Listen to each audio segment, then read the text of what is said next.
Носить маску и соблюдать дистанцию под силу каждому, однако находятся и те, кто до сих пор пренебрегает элементарными санитарными мерами. Кто-то уверен, что не болеет, а кто-то, что не заразится. Различные отговорки грозят серьезными штрафами. Получить их рискуют и сотрудники Назрановской администрации. Это первый пункт в списке ревизоров. Как видно, для некоторых сотрудников закон, что называется, не писан.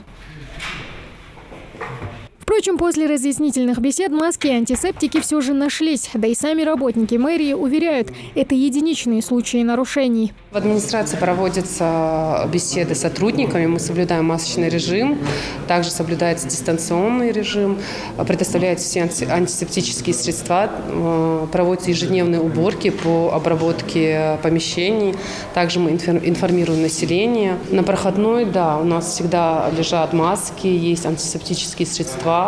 Следующая точка у ревизоров – многофункциональный центр. Подать заявление на выплаты или оформить документы. Отбоя от посетителей здесь не бывает даже в период эпидемии.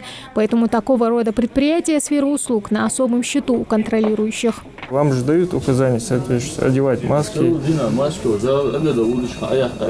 надо менять тогда маски. Почаще менять надо эти маски.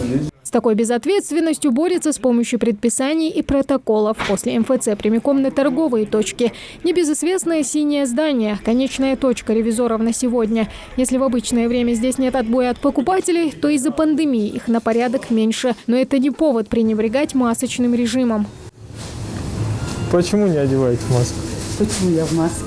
Кто сказал, что я без маски? Только что вы одели. Оштрафовать могут, даже если маска надета недолжным образом, не закрывает рот или нос. Нуродимхан Ахильгова сегодня избежала серьезного наказания за спущенную маску. В магазине детских игрушек и одежды она работает 4-й месяц. Уверяет, что старается соблюдать меры предосторожности. Две части, коричневые части, они есть. Не всегда успеваю, я его надеть, забываю. И свой первый хавин, директор марки. Да, обязательно гонят туда, иди маску одейте, даже за соготы уже они. А антисептики же маснагладишь, температуру проверять, да строго, да.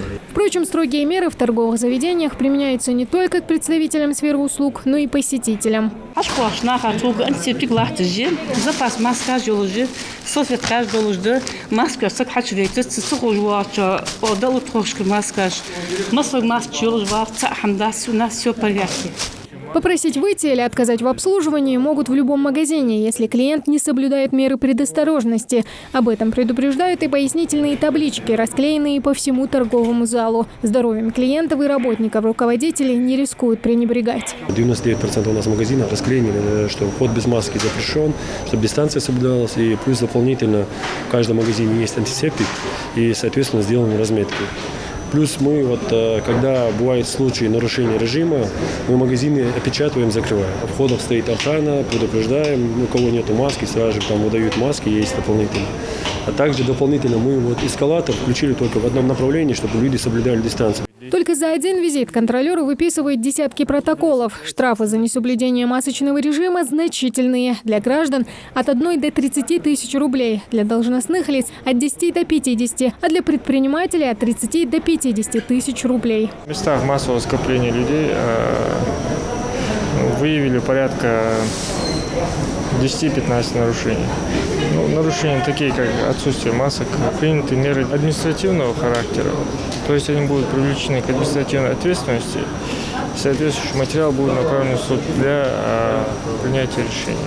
Специалисты не устают повторять, ситуация с уровнем заболеваемости напрямую зависит от сознательности самих граждан. Игнорирование элементарных требований чревато повторением весеннего сценария, когда пришлось вводить жесткий карантин. Тамара Хшагульгова, Магомед Белакиев, Новости 24.